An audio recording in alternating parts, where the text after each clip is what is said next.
Hola, buenas tardes, hermanos. El día de hoy vamos a tener este tema titulado No se trata de ti. Espero que sea de bendición para cada uno de nosotros y que nos ayude en nuestra vida espiritual. Este título nos dice es una frase que si nosotros la analizamos, se contrapone bastante con lo que se nos enseña acerca de la vida, ¿no?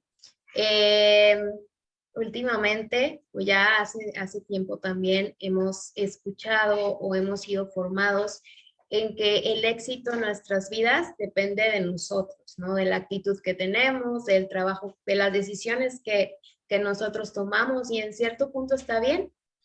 Y muchas veces la vida nos lleva a creer que si nosotros tenemos éxito, que si nosotros tenemos o estamos fracasando, es porque por nuestra culpa o porque nosotros provocamos el éxito.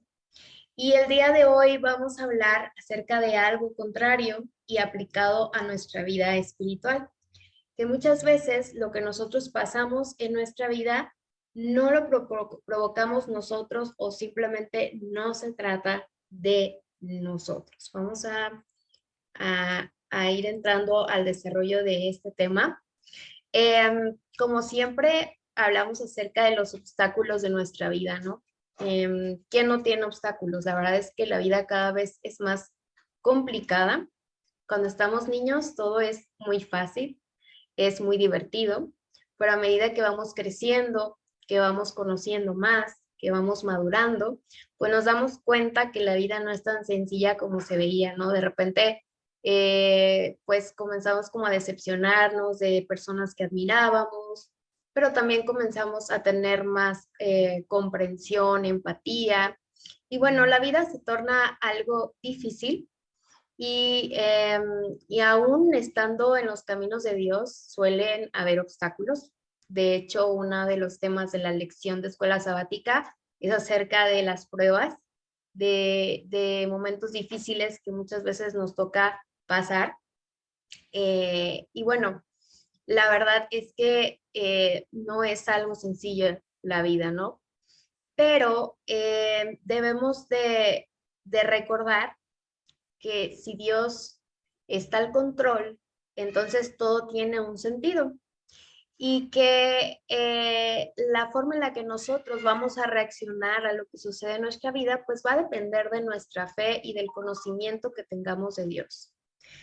Nuestra respuesta a los problemas va a venir también en la comprensión del plan de Dios para la humanidad. Y este es un tema bastante que mencionamos mucho, qué es lo más importante.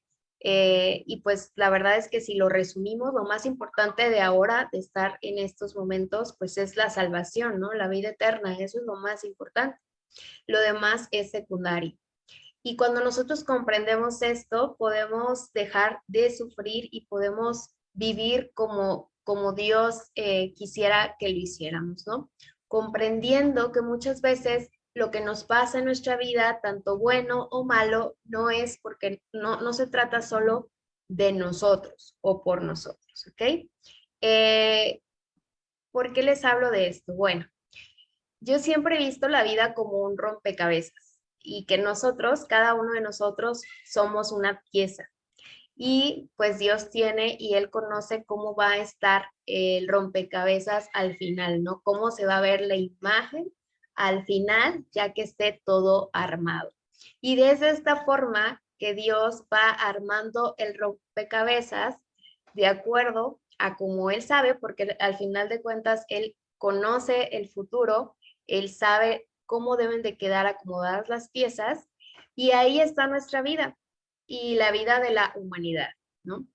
Y entonces, al ver en esta analogía que nosotros somos piezas y que Dios es ahora sí el que está armando el rompecabezas, pues podemos darle sentido a todas las cosas que pasan. Y a veces podemos pensar que las capacidades de inteligencia del ser humano, las estrategias, pues son las que les permiten tener el éxito. Pero comprendiendo esto, pues recordando que Dios es el que está al mando, pues todo esto obviamente no es cierto. Y aquí tenemos un versículo que le vamos a dar lectura, donde dice Daniel, vamos a buscar Daniel 2. Vamos a buscar rapidito esta cita bíblica.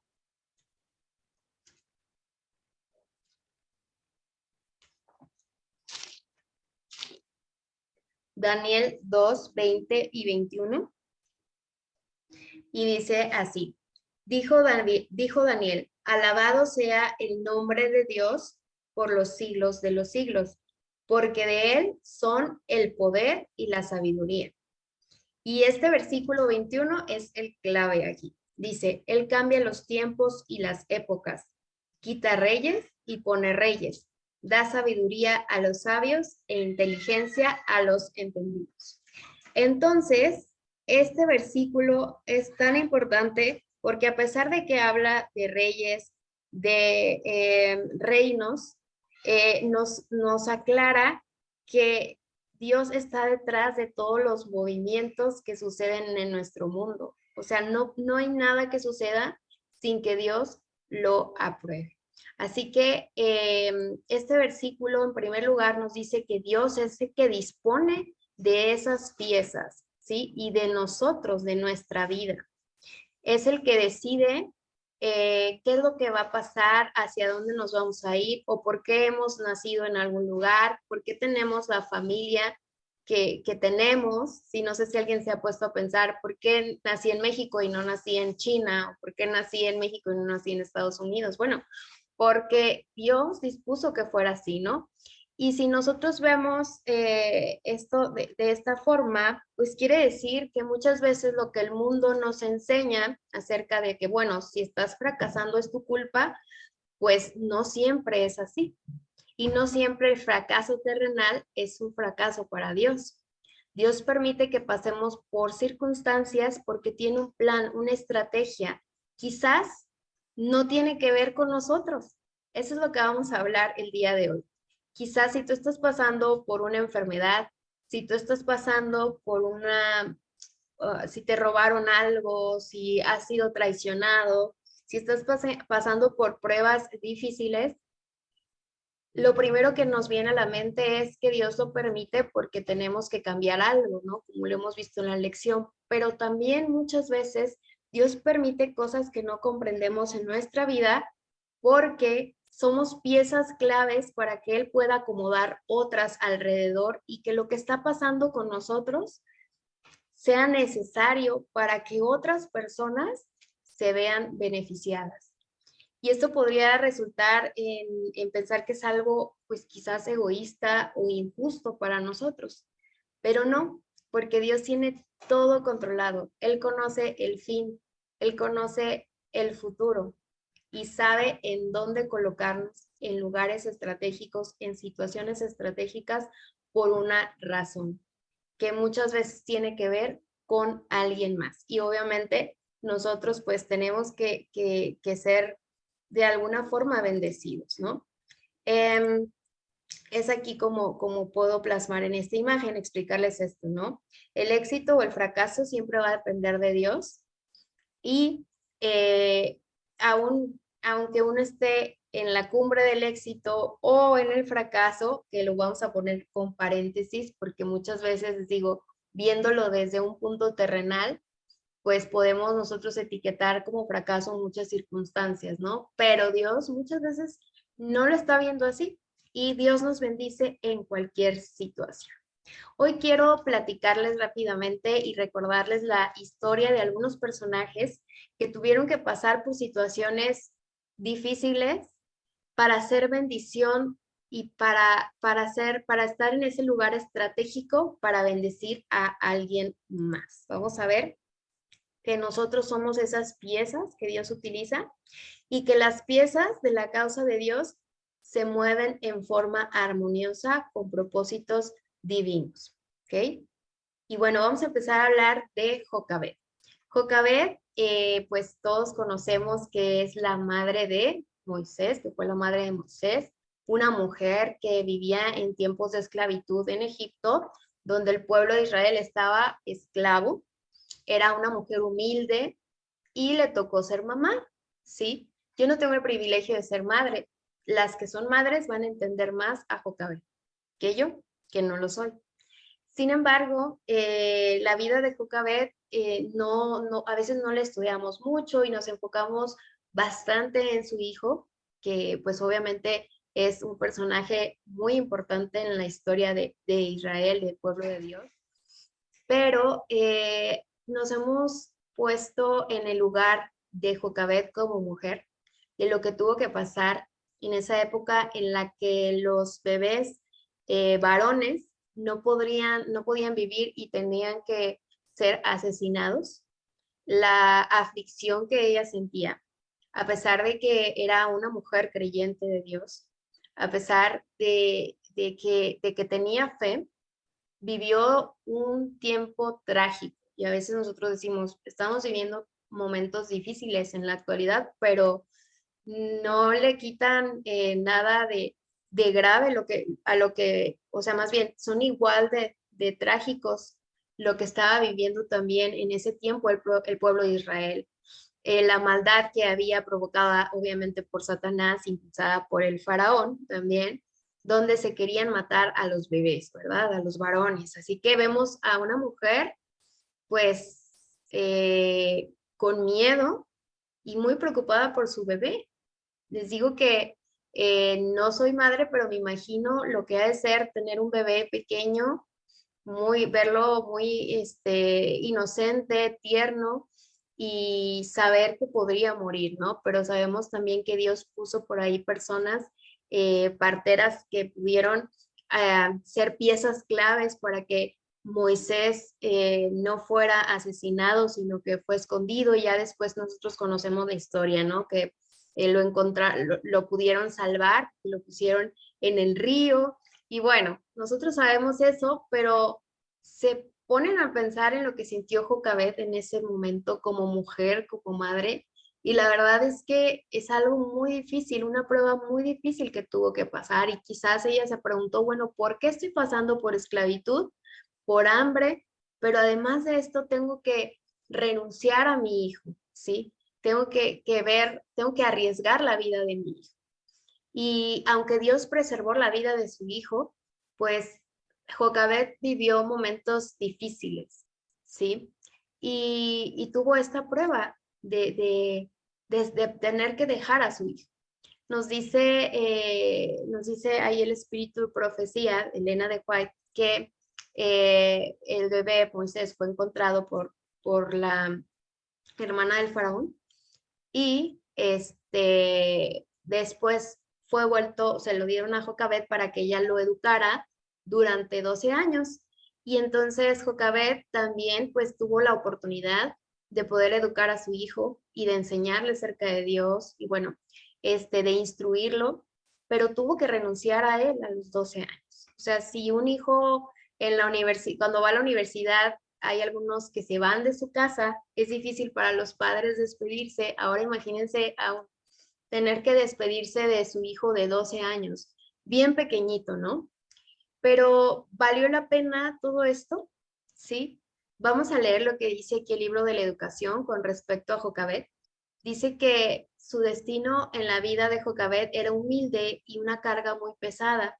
Sin embargo, el mundo no ha recibido beneficios mayores mediante ninguna otra mujer, con excepción de María, la mamá de Jesús, sabiendo que su hijo había de pasar pronto de su cuidado al de aquellos que no conocían a Dios, se esforzó con más fervor aún para unir su alma con el cielo. Eh, Hablamos de María, ¿verdad? Como de las mujeres excepcionales y por supuesto que una mujer que Dios eligió, pero también Jocabet tuvo un papel muy importante y todo su sufrimiento y el despedirse de su hijo valió la pena. Y aunque ella no tuvo el privilegio de estar con su hijo más tiempo, porque tuvo que entregarlo a los 12 años, fue pieza clave para que se pudiera hacer la voluntad de Dios. Es decir, Dios eligió a Moisés, también eligió a Jocabet como su madre para que lo instruyera y para que, gracias a sus enseñanzas que ella puso en su hijo, en esos 12 años, que pues los principales años en los cuales se puede educar y hablar a los hijos acerca de Dios, pues es en temprana edad para que ellos nunca olviden esas enseñanzas. Y ella lo hizo bien, ¿no? Y entonces aquí dice estas palabras acerca de Jocabed. Cuán extensa en sus resultados fue la influencia de aquella sola mujer hebrea, a pesar de ser como una esclava desterrada, a pesar de su condición, a pesar de su dolor, su tristeza, todo lo hizo para poder darle ese amor que tenía la educación a Moisés. Dice que toda la vida de Moisés y la gran misión que cumplió como caudillo de Israel dan fe de la importancia de la obra de una madre piadosa. Y este es el ejemplo de cómo somos piezas, ¿sí? Somos esas piezas del rompecabezas de Dios y cómo cuando estamos dispuestos, a pesar del sufrimiento que nos pueden dejar algunas pruebas, estamos dispuestos a seguir la voluntad de Dios, a amarle, Dios puede hacer grandes cosas. Y a pesar de que esta prueba no se trataba de Jocabed, se trataba de su hijo, gracias a que ella formó a su hijo y fue obediente al mandato de Dios, pues Moisés pudo ser Moisés, ¿no? El gran líder y pudo ser, pues ahora sí que libertador del pueblo de Israel. Así que esta historia nos da esperanzas y nos dice, bueno, si estás pasando por momentos difíciles, quizás no estás perdiendo un hijo, quizás no te estás despidiendo de un hijo, pero si estás pasando por algo complicado, recuerda que Dios tiene un plan y lo está permitiendo por algo, ¿no? Por algo, porque Él conoce el futuro. Y aunque quizás no se trate de ti, puede ser que se trate de todo un pueblo, puede ser que lo que tú estás haciendo en este momento y la obediencia que tienes aún en la prueba pueda ser de bendición para la iglesia, para tu familia, para personas que te rodean. Y eso pues es mucho más valioso que estar viendo por nosotros mismos. Ahora vamos a hablar de otra mujer llamada, bueno, no se menciona su nombre, pero sí la conocemos como la viuda de Sarepta. Yo quise ponerles aquí la mujer de Sarepta, aunque sabemos que su condición era viuda, y ella era una mujer fenicia, no era parte del pueblo de Israel, nunca había gozado de los privilegios y las bendiciones del pueblo de Dios. Sin embargo, ella creía en el verdadero Dios. No sabemos cómo creía, no sabemos quién le platicó o qué vio, pero ella creía en el verdadero Dios y estaba pasando por una situación muy complicada. Estaba pasando por hambruna, porque había escasez, porque no llovía, no había alimento. Creo que nadie de nosotros hemos pasado por una situación así y es difícil ponernos en su lugar, pero vamos a tratar de meternos un poco en el entorno de ella, ¿no? Estaba pues desesperada, una mujer viuda en ese tiempo, pues realmente dependía de otros y no, o sea, el ser mujer ya era difícil, porque no podía valerse por sí misma, en ese tiempo no era como ahora, ¿no? Como actualmente uno pues puede trabajar y sacar el sustento y mantener a sus hijos, ¿no? Ahí sí dependían de un hombre para que les apoyara, entonces ella estaba sola y en un tiempo de escasez. Tenía un hijo, también era una madre que estaba preocupada por su hijo y como dicen todas las mamás y los papás también, que darían todo por sus hijos, morirían por sus hijos, dejan de comer incluso para darles lo mejor a sus hijos. Entonces ella estaba en esta situación, ¿no? Y saben que conocemos la historia que se desarrolla en Primera de Reyes 17, donde Dios manda a Elías con ella, con esta mujer. Y bueno, decimos, bueno, esta mujer, ¿qué tenía de especial? ¿Verdad? ¿Cómo fue que Dios la vio? O sea, Dios vio a esta mujer y decidió que sería la solución para poder alimentar a Elías, ¿sí? En esta temporada que Elías estaba pasando, sabemos que Elías tenía un propósito más adelante y tenía que llegar a ese hogar con una mujer que ni siquiera era de su religión, podríamos decirle así, ¿no? Entonces, este es el contexto.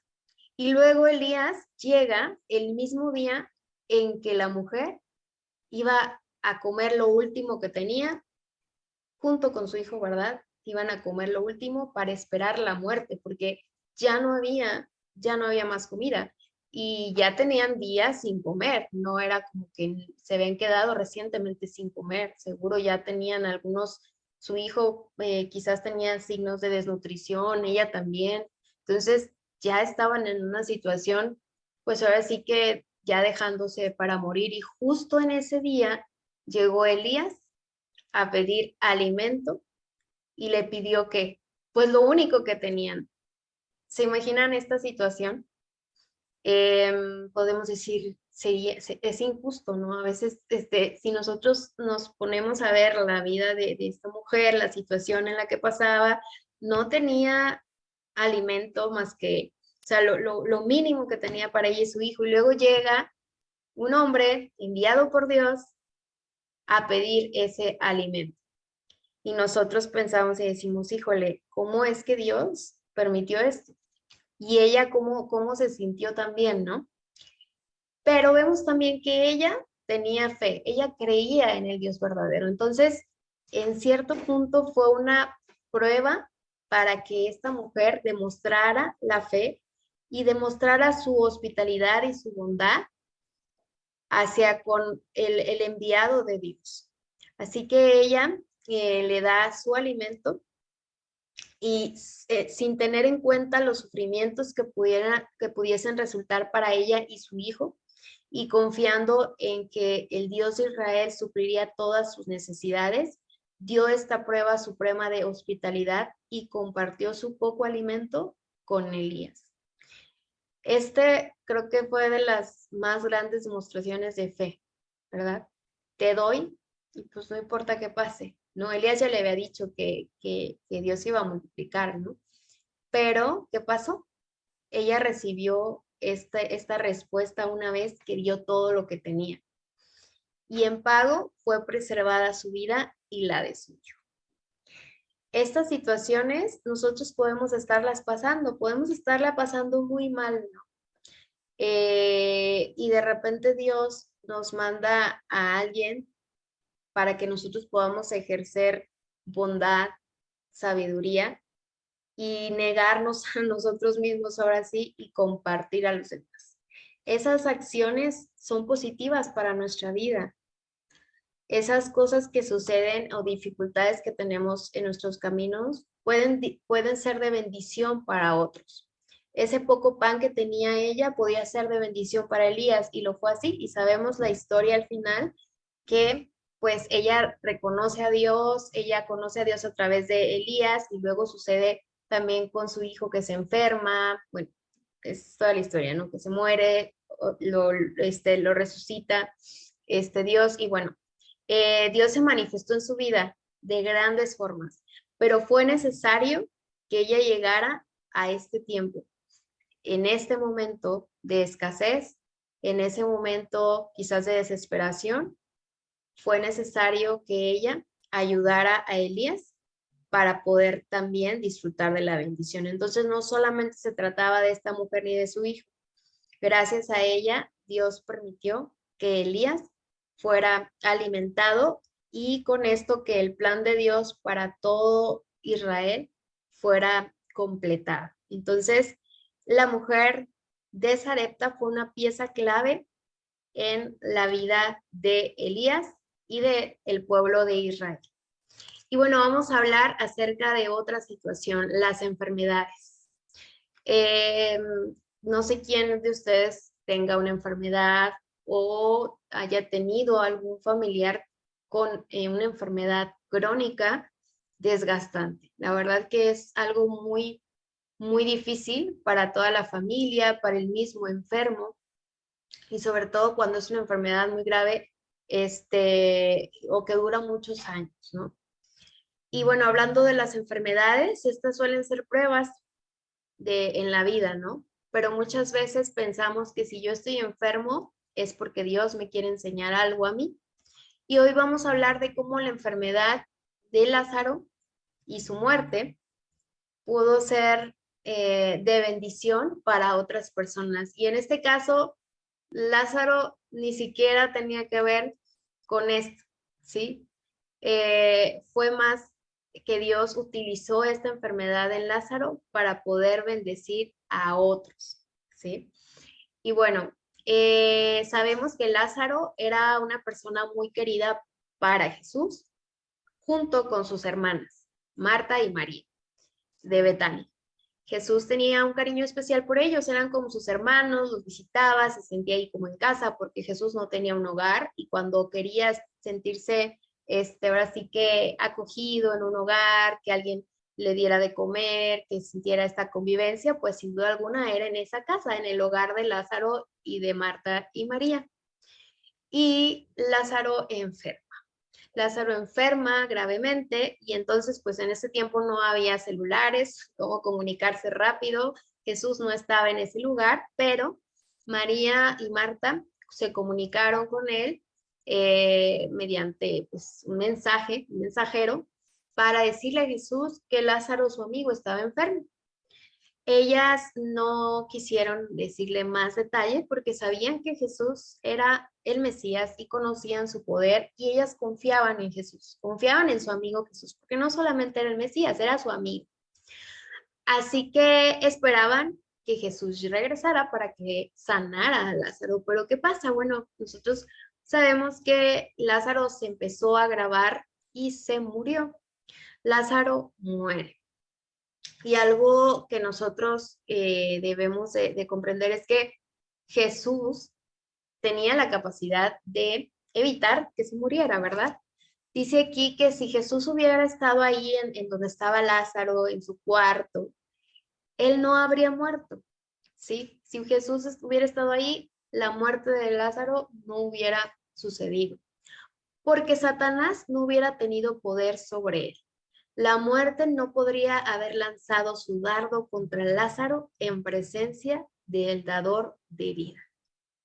Lo cual nos quiere decir que cuando nosotros morimos o la muerte, pues no es algo que Dios haya provocado, ¿no? Sino es el pecado y Satanás tiene que ver mucho cuando llega la muerte en nuestras vidas.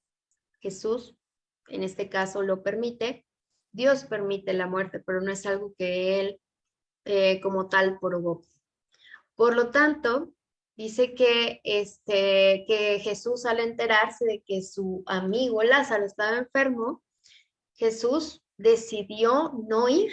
Él permaneció lejos, porque si hubiera ido, ¿qué dice aquí? Que Lázaro no hubiera muerto, pero Jesús no fue. Y por eso dice, por lo tanto, para que Lázaro muriera, Cristo permaneció lejos. Y nosotros decimos, bueno, ¿cómo es esto, no? Y si en ese momento María y Marta hubieran leído esto, hubieran dicho, ay Jesús, no quisiste ir, o sea, realmente no quisiste porque si hubieras ido, Lázaro no se hubiera muerto. ¿Y qué pasa? ¿Qué dice aquí? Dice que dejó que el enemigo ejerciese su poder. Permitió que Lázaro pasase bajo el dominio de la muerte y las hermanas apenadas vieron a su hermano puesto en la tumba. El dolor más grande de un ser humano es la muerte, cuando puede ver a sus seres queridos, a sus amigos morir, ¿no? Es un dolor feo, y aunque uno sabe el futuro y tiene esperanza, pues no deja de ser amargo y triste y doloroso el despedirse de un ser querido. Y eso estaban experimentando María y Lázaro. Pero ¿qué creen? Que pues nosotros sabemos, ¿no? Que sí, aquí dice que Jesús dejó que el enemigo ejerciese su poder, pero por un pequeño momento. ¿Sí? ¿Por qué? Porque luego iba a hacerlo retroceder como un enemigo vencido. ¿Por qué pasó esto? ¿Por qué Dios permitió la muerte si la pudo haber evitado? ¿Por qué oramos por nuestros familiares y mueren? ¿Por qué de repente hay un accidente trágico y muere una persona y decimos tan bueno que era, ¿verdad? ¿Por qué? Porque no depende de nosotros, ¿sí? No dependía de Lázaro, no era algo incluso que Lázaro fuera a aprender, ni incluso ni él. ni él, ¿verdad? En la enfermedad. Era porque Dios utilizó a Lázaro y su muerte Dios utilizó a Lázaro como una pieza clave para permitir otras cosas que vamos a ver aquí. Jesús estaba permitiendo esto porque quería enseñarle algo a sus discípulos, quería que ellos comprendieran el gran poder que él tenía, porque a pesar de que pasaban tiempo con él, no habían comprendido cómo era, quién era Jesús. O sea, sabían que era el Mesías, pero no sabían de qué se trataba todo lo que él predicaba. Todavía tenían ciertas dudas, ¿no? Entonces, los discípulos se sorprendieron de la actitud de Jesús porque sabían que Lázaro era su amigo, sabían que estaba enfermo y se sorprendieron de cómo Jesús dejó que pasara y no fue a verlo instantáneamente. Así que ellos estaban asombrados cuando les dio la noticia porque Jesús supo que Lázaro había muerto. Y los discípulos estaban cuestionándose, ¿no? Pero aquí nos dicen también, en el deseado de todas las gentes, dice que Cristo, a pesar de que no estaba ahí cuando Lázaro murió, él estaba presente y contemplaba toda la escena. O sea, él sintió cuando Lázaro murió y sintió la angustia de Marta, de María, de la familia, de su amigo, al momento de informarle a sus discípulos que Lázaro estaba muerto. Pero dice aquí, esto es clave, dice, pero Cristo no solo tenía que pensar en aquellos a quienes amaba en Betania.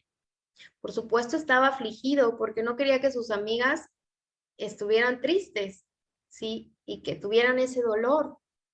Pero tuvo que utilizar esta situación y tenía que considerar la educación de sus discípulos, porque ellos, o sea, sus discípulos, habían de ser sus representantes ante el mundo. Entonces era una forma de enseñarles quién era él y cómo iba a manifestar su poder. Entonces, si ellos iban a ser los representantes de Jesús, una vez que él se fuera y cumpliera su misión, pues tenían que aprender esta lección. Dice que para que la bendición del Padre pudiese abarcar a todos. Por su causa, fíjense, por causa de sus discípulos, para que pudieran aprender, permitió que Lázaro muriese. Y Lázaro ni en cuenta, ¿verdad? Lázaro, pues de repente se enfermó y se murió. Ni María ni Marta, que eran sus hermanas, eran ahora sí como que lo primordial de esta historia. Eran los discípulos de Jesús. Dice que si le hubiese devuelto la salud a Lázaro cuando estaba enfermo, el milagro que llegó a ser la evidencia más positiva de su carácter divino no se habría realizado. Así que Dios lo hizo porque le importaban sus discípulos, que quería que ellos supieran quién era Dios, lo capaz que podía hacer. Y obviamente también Marta y María tenían que ver, pero Marta y María conocían tanto a Jesús que tenían mucha fe, y a pesar de que Jesús no estuvo ahí para evitar la muerte de Lázaro, ellas confiaban, ¿sí? Y dice aquí que Jesús sabía que mientras María y Marta miraran el rostro de su hermano muerto, su fe en el Redentor iba a ser probada. También la fe de ellas dos iba a ser probada. Pero sabía que a causa de la lucha por la cual estaba pasando ahora, su fe, ¿cómo sería? Resplandecería con una fuerza mucho mayor. Permitió todos los dolores y penas que soportaron. Y a veces nosotros decimos, Dios, eres muy cruel, o Dios, ya no puedo, ¿no? Y es válido desahogarnos con Dios porque nos pasan tragedia tras tragedia, o cosas que decimos, bueno, me está cerrando las puertas aquí, pero aquí tengo este problema, pero aquí me están criticando, por acá tengo, no sé, una deuda, no sé, tanto problema, tanto y tanto problema, que decimos, bueno, Señor, ¿por qué estás permitiendo todo esto? Ya no lo soporto. Y María y Marta estaban frente a la muerte de su hermano y no lo soportaban. Es muy doloroso el perder a un ser querido. Pero la tardanza de Jesús no indicaba que las amase menos, ¿sí? Y eso es algo que debemos de comprender, que cuando Jesús se tarda, no en responder, sino que Jesús está actuando siempre que nosotros oramos, Él ya está trabajando por nosotros, pero a veces nosotros no lo percibimos y entonces sentimos que se tarda. Pero si es que se llega a tardar, es por amor, nunca es porque Él se goce en que nosotros estemos sufriendo. Quizás porque en esta espera Él va a bendecir a alguien más, o quizás con esa espera y nuestra vida pueda testificar a alguien más. No lo sabemos. En este caso, Jesús se tardó y permitió que Lázaro muriera, pero no porque no amase tanto a sus amigas, a María y a Marta. Dice que sabía que para ellas, para Lázaro, para él mismo y para sus discípulos, había de ganarse una victoria. Y estaba a punto de demostrarles su poder a través de un milagro. Pero saben que también esta situación, Lázaro tuvo que enfermarse y Lázaro tuvo que morir para que los incrédulos tuvieran esa oportunidad de ver ese milagro, ¿sí? Y dice aquí que al demorar en venir a Lázaro, Jesús tenía un propósito de qué, dice, de misericordia con aquellas personas que no le creían, que eran sus enemigos, le decían cosas, simplemente no aceptaban el mensaje de Jesús como Mesías, ¿no? Entonces, él tuvo misericordia de todos ellos, de los sacerdotes, de los fariseos. Dice que tardó a fin de que al resucitar a Lázaro pudiese dar a su pueblo obstinado e incrédulo otra evidencia de que él era de veras la resurrección y la vida. Sí, así que en medio del dolor de María y Marta, los discípulos que no entendían, también Dios estaba preocupado por los demás y él iba a demostrarles quién era a través del milagro de la resurrección de Lázaro. Porque sabemos que Lázaro resucitó. Sabemos que él estaba durmiendo, que estaba en la muerte, que es un sueño, que Jesús llega y que lo resucita. Entonces, este era lo que él quería demostrar. Dice que le costaba renunciar a toda esperanza con respecto a su pueblo, las pobres y extraviadas ovejas de la casa de Israel. Su impenitencia le partía el corazón. En su misericordia se propuso darles una evidencia más de que Él era el restaurador, el único que podía sacar a luz la vida y la inmortalidad. Y ahora, sabiendo esto, y cuando vienen las pruebas difíciles en nuestra vida, o incluso la enfermedad, incluso todos nosotros conocemos a alguien que ha batallado con cáncer, por ejemplo, y que su vida se va deteriorando y vemos por qué Dios no lo sana, por qué Dios está permitiendo. Incluso conocemos personas que murieron y que creían en Dios y que estaban felices. Bueno, ¿por qué Dios permite esto? Bueno, porque la gente alrededor, las personas que todavía tienen ese corazón duro, endurecido y no quieren creer, es una oportunidad de creer cuando nosotros estamos en pruebas. Puede ser esa oportunidad o puede Dios permitir eso para que otras personas puedan creer en el poder de Dios a través de los milagros que Él va a hacer en nuestras vidas, ¿sí? Lo mismo pasó con ellos y también, ¿qué creen? Pues con los sacerdotes. Había de ser una evidencia que los sacerdotes no podrían interpretar mal. Tal fue la razón de su demora en ir a Betania. Este milagro culminante, la resurrección de Lázaro, había de poner el sello de Dios sobre su obra y su pretensión a la divinidad. Así que bueno, también los sacerdotes, él quería que vieran su poder, pero saben que muchos de ellos fueron cegados por Satanás, pero podemos ver aquí el amor, la compasión, la misericordia de Dios hacia sus hijos, que Él no quiere que nadie se pierda. Y entonces Lázaro murió, pero Lázaro fue resucitado. Y todo giró en torno a Lázaro, pues él fue el afectado, pero la bendición para quién fue, para todos los demás. Y ese milagro que Dios hizo pudo ser observado por muchas personas que gracias a ese milagro pudieron creer en Jesús y ahora ser parte del pueblo de Dios y ahora tener esa salvación que todos estamos buscando. Y así mismo pasó con Juan. Y creo que Juan fue el primero en proclamar el reino de Cristo y fue el primero en sufrir. Creo que a él le tocó muy difícil también, ¿no? Y de hecho, muchos se preguntan por qué murió de esa forma tan trágica, por qué pues estuvo encarcelado y ahí fue su fin. Les digo que Dios, pues los designios de Dios y su voluntad muchas veces no tiene que ser comprendida al 100% por nosotros. A nosotros nos toca creer y confiar. Pero el espíritu de profecía también nos habla acerca de esto.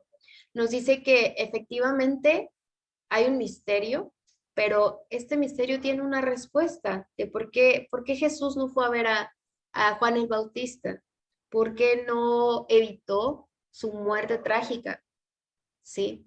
Y aquí tenemos un poco la respuesta. Dice que Jesús no se interpuso para librar a su siervo, aunque él podía haberlo hecho y gozosamente habría ido con Juan, pero no debía hacerlo porque si él pondría en riesgo también el plan de salvación. Él no se podía poner en las manos de sus enemigos, ¿sí? No fue que él no quisiera, sino que la voluntad de Dios se tenía que cumplir de esa forma, ¿sí? Eh, Jesús gustosamente habría librado a su siervo fiel. Pero aquí dice que, pero por causa de los millares que en años ulteriores, o sea, todas las personas que después de Juan el Bautista y después de que Jesús viniera, todos los seguidores de Jesús debían pasar de la cárcel, y los que iban a pasar de la cárcel a la muerte, vieran en Juan como una esperanza, ¿no? Como que se fortalecieran diciendo, bueno, Juan al final de cuentas hizo la voluntad de Dios y murió así, pero no murió para siempre, ¿sí? ¿Por qué? Porque sabemos que hay una vida eterna. Y entonces dice que mientras los discípulos de Jesús languideciesen en solitarias celdas o pereciesen por la espada o la hoguera, ¿qué apoyo iba a ser para su corazón el pensamiento de que Juan el Bautista, cuya fidelidad en Cristo había atestiguado, y él también había experimentado algo similar, así como que lo que vivió Juan el Bautista fue permitido para fortalecer a otros, ¿sí? Como un ejemplo de lo que a veces conlleva el seguir a Jesús. Y esto pues fue permitido para las personas que tuvieron que perecer, para algunos discípulos que tuvieron que perecer por Jesús. ¿Y se le permitió a Satanás abreviar la vida terrenal de Juan el Bautista? Sí. Pero ¿qué creen? Lo que sabemos y lo más importante. El destructor no podía alcanzar esa vida que está escondida en Cristo, con Cristo en Dios. Se regocijó por haber causado pesar a Cristo, pero no había logrado vencer a Juan. ¿Por qué? Porque Juan tenía algo importante. Juan el Bautista había entendido quién era Jesús, Jesús el Mesías, y había aceptado lo que él iba a hacer. Y al aceptar a Jesús, había aceptado una vida eterna. Y aquí, como dice Colosenses 3:3, vamos a buscarlo, que esto es muy, muy importante para entender que valió la pena la vida de Juan el Bautista y pues el final, que no fue tan agradable. Colosenses 3:3, si alguien lo tiene, por favor lo puede leer.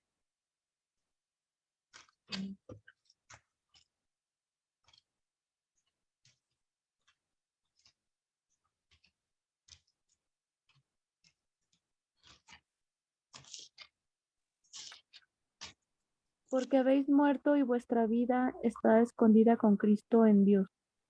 Muchas gracias.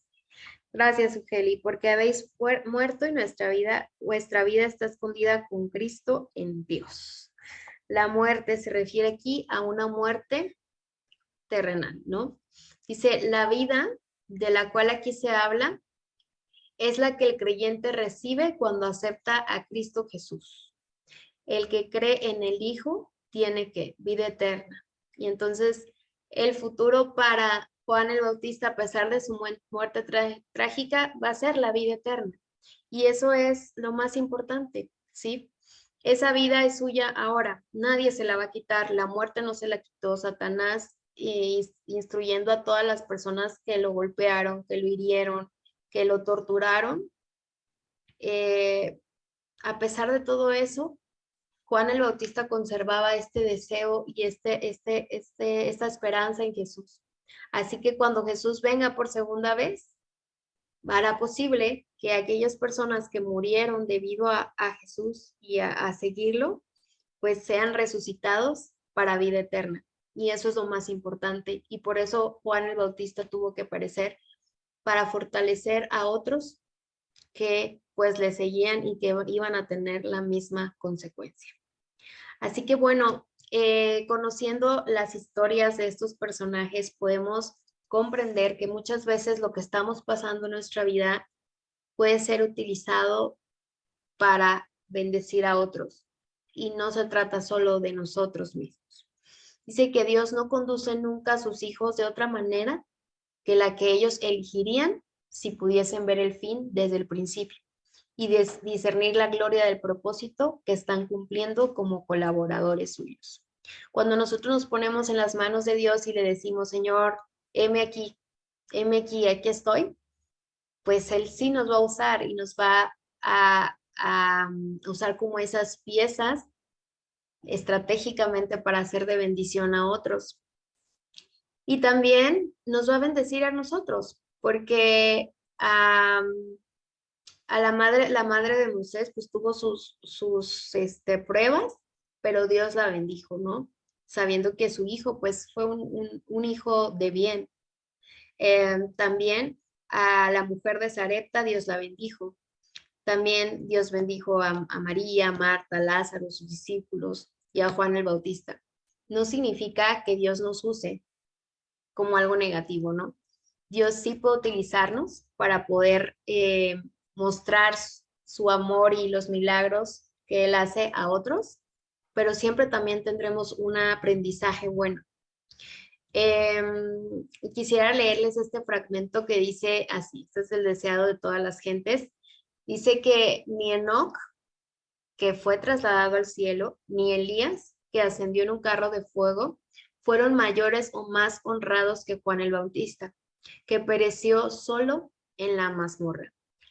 A vosotros es concedido por Cristo, no solo que creáis en Él, sino también que padezcáis por Él. Y de todos los dones que el cielo puede conceder a los hombres, la comunión con Cristo en sus sufrimientos es el más grave cometido y el más alto honor. Así que no solamente es algo exitoso lo que le sucedió a Enoco Elías. Qué padre, ¿verdad? Qué bonito que ellos pues están en el cielo y no pasaron por la muerte. Pero no significa que Dios no nos ame menos, sino que Dios realmente Él decide las cosas que sucedan por propósitos especiales. Y bueno, también el Señor obra a su manera. El versículo con el que iniciamos es un versículo que nos dice que no debemos de exaltarnos por nuestra sabiduría ni por nuestros logros. ¿Por qué? Porque detrás de todo eso está Dios permitiéndolo. Y si bien puede permitir el éxito, también puede permitir que nos sucedan cosas desagradables.